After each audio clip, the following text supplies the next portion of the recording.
उससे पहले quick recap, quick revision.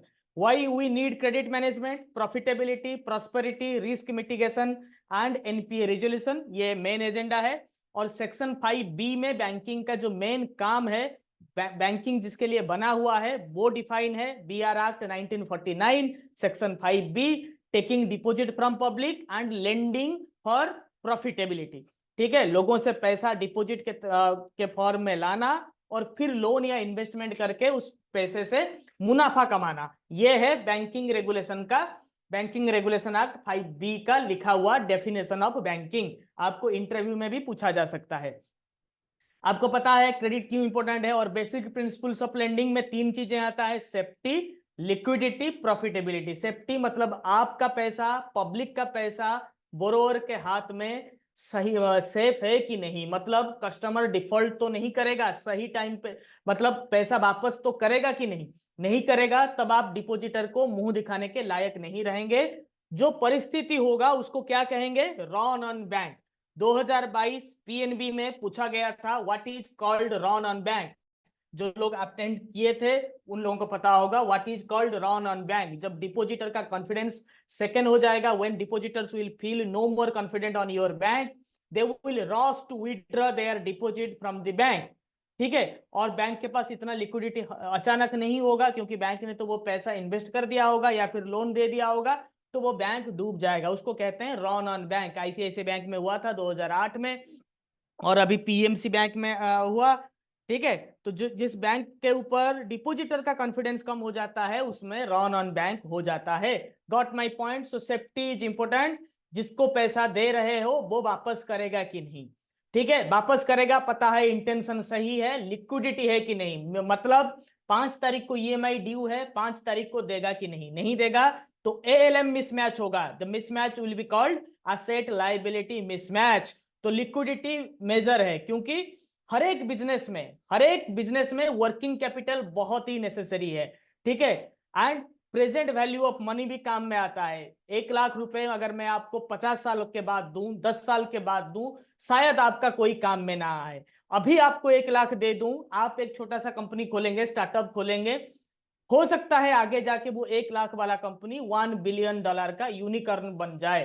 ठीक है, तो अपॉर्चुनिटी कॉस्ट और present value of money is always important. तो liquidity second most important thing, then profitability. आपको प्रॉफिट जनरेट करना है। Bank is not for charitable purpose, you need to generate profit at any condition, because आपको customer को interest देना होता है। समझ में आया बात? Is it clear? Is it clear? Bilingual सबको समझ में आ रहा है? Those who are looking for complete English, please cover the first 18 chapter by Pruthvi sir. He has taught all the classes in complete English. Praveen sir is taking in complete Hindi. Praveen sir पूरा शुद्ध हिंदी में पढ़ा रहे हैं, और बीच का रास्ता मैं अपना रहा हूं, हिंदी और इंग्लिश दोनों में। स्क्रीन के ऊपर आपके सब कुछ है। ठीक है, पढ़िए, अच्छा पहले समझ लीजिए क्रेडिट के टाइप्स हमने बात किया था। रिटेल लोन, आपका corporate lending means big loans, wholesale loan, बड़े बड़े लोन्स। उसके बाद आता है प्रायोरिटी सेक्टर लेंडिंग, और इसी प्रायोरिटी सेक्टर लेंडिंग से आपको मिनिमम 5 एमसीक्यू देखने को मिलेगा, minimum 5 MCQ. Off balance sheet, LCBG, off balance sheet interview के लिए बहुत इंपॉर्टेंट होता है, क्योंकि फेवरेट क्वेश्चन है इंटरव्यूअर का, what is LC, what is BG, what is red clause LC, ये सब इंटरव्यू में बहुत पूछा जाता है। ठीक है, what is packing credit benefit in letter of credit, packing credit benefit letter of credit में क्यों दिया जाता है। ठीक है, तो ये है टाइप्स ऑफ क्रेडिट। और कुछ इंपॉर्टेंट चीजें हमने बात किया था, जैसे मान लीजिए मैंने आपको बताया था the difference between loan and advances. ठीक है, लोन और एडवांस के बीच का डिफरेंस क्या है, लोन और एडवांस के बीच में डिफरेंस क्या है। लोन क्या है, लोन जहां पे एक टाइम पे डिसबर्समेंट होता है, और जो कस्टमर होता है उसका लोन अकाउंट एक मुश्त में क्रिएट होता है। ठीक है, जो एडवांस होता है उसमें डिसबर्समेंट मल्टीपल टाइम्स होता है, आज एंड व्हेन रिक्वायर्ड। जैसे आपने कार लोन लिया, एक साथ कार लोन का अमाउंट डिसबर्स हो गया। आपने गोल्ड लोन लिया 5 लाख का, एक साथ 5 लाख का लोन अकाउंट क्रिएट हुआ, आपके अकाउंट में पैसा आया। मगर आपने एक वर्किंग कैपिटल के लिए एक सीसी लिया, सीसी मतलब कैश क्रेडिट लिया, तो होगा क्या, आपको आपको कैश क्रेडिट को जब भी जरूरत पड़ेगा तब आप विड्रॉ कर पाएंगे, दैट इज कॉल्ड एडवांस। ठीक है। Second, primary security and collateral. Primary security क्या है? जब आप कोई लोन लेके कोई एसेट खरीदेंगे और उस एसेट को बाद में बैंक को प्लेज करेंगे, बैंक में उसका सिक्योरिटी इंटरेस्ट क्रिएट करवाएंगे, उसको हम कहेंगे प्राइमरी सिक्योरिटी। मान लीजिए आपने कार लोन लिया, कार लोन में आपने लोन लेके कार खरीदा और वो कार को फिर आप आके हाइपोथिकेट किया बैंक के नाम पे, ठीक है, तो वो है प्राइमरी सिक्योरिटी। आपने गोल्ड दे के लोन लिया और उस पैसे से मेडिकल इमरजेंसी में खर्चा किया, दैट इज कॉल्ड कोलाट्रल। समझ में आया? Primary security versus collateral. तो आप बोलेंगे एजुकेशन लोन लेके मैंने एमबीए किया, एमबीए में खर्चा किया, एमबीए का डिग्री मैंने बनाया, क्या एमबीए आपका प्राइमरी सिक्योरिटी है? नहीं, क्योंकि एमबीए का डिग्री आप लोन लेके तो किए, but you are not pledging that MBA degree to the bank, so it is not a primary security. Got it और नॉट? सिक्योरिटी क्या है? In the event of default, the item that can be, or the property, the valuable that can be confiscated by bank and sold to realize the loan amount is called a security. Security क्या है? in the event of NPA, NPA होने के स्थिति में जिस सामान को आप बेचकर बैंक का लोन का जो आउटस्टैंडिंग है उसको क्लियर करेंगे, उसको सिक्योरिटी कहते हैं। तो क्या एजुकेशन लोन डिफॉल्ट होने पर आपका एमबीए डिग्री को बेचकर बैंक अपना लोन अमाउंट क्लियर कर सकता है? नहीं कर सकता है, इसीलिए वो कोलाट्रल नहीं है। कोई पूछ रहा था अभी कि सर लैप में प्रॉपर्टी प्राइमरी सिक्योरिटी है कि नहीं? बिल्कुल नहीं है, क्योंकि आप अपना प्रॉपर्टी, लोन अगेंस्ट प्रॉपर्टी में क्या होता है? आपको मेडिकल खोलना है, आपको बच्चे को पढ़ाना है, आपको बिजनेस करना है, तो आप सिर्फ अपना घर गिरवी रख के, प्रॉपर्टी को मॉर्गेज रख के लोन लेते हैं।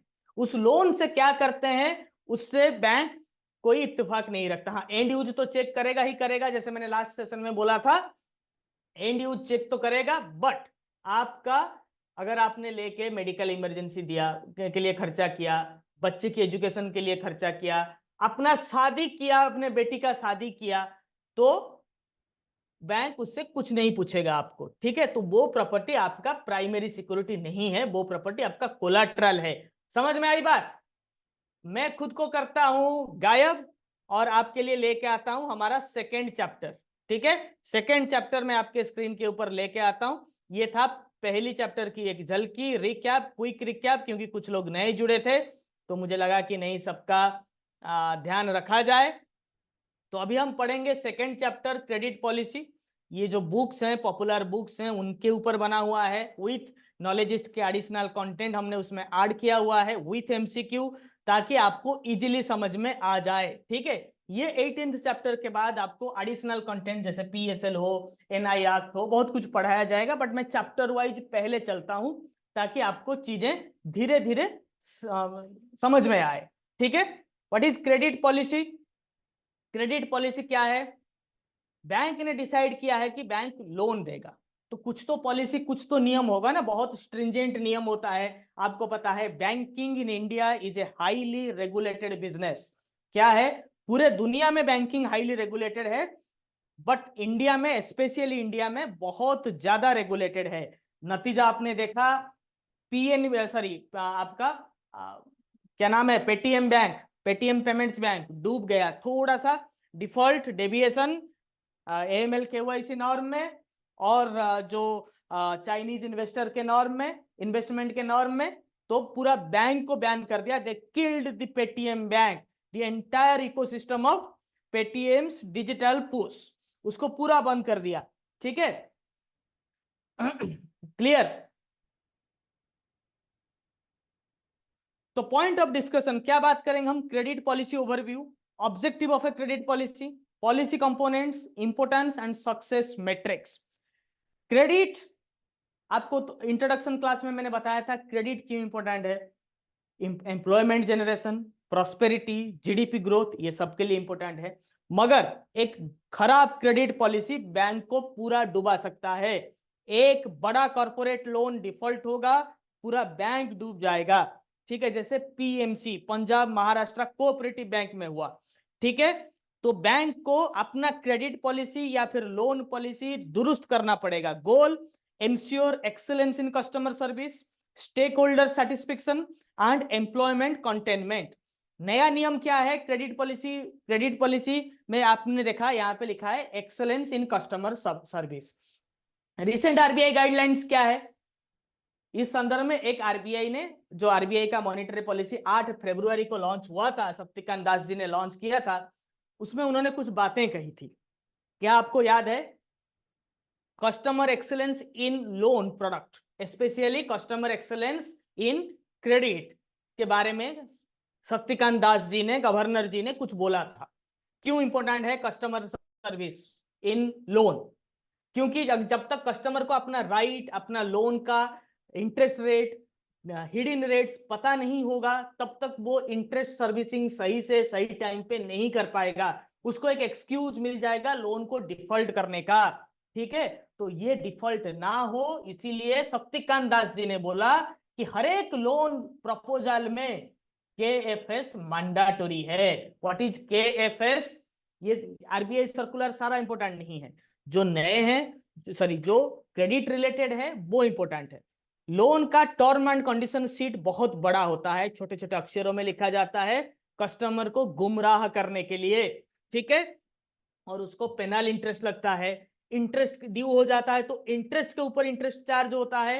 And at a certain point of time customer feels कि मुझे, मैं लोन रिपेमेंट कर ही नहीं पाऊंगा, क्योंकि 1 लाख का लोन लिया था, 80,000 मैंने रिपेमेंट कर दिया था, और 5 साल के बाद बैंक वाला आके बोलता है कि सर आपका 3 लाख का ड्यू है, तो कस्टमर कभी देगा ही नहीं।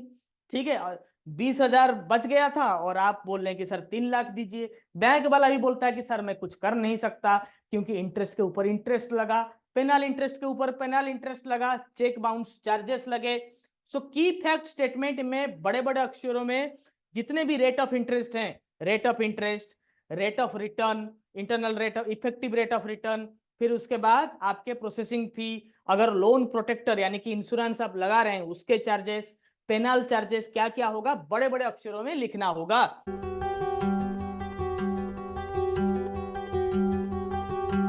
मेरा एक एल्डर कजिन भी पीएनबी में है, वो क्लर्क में है। तो मैंने उससे कंसल्ट किया कि क्या करना चाहिए।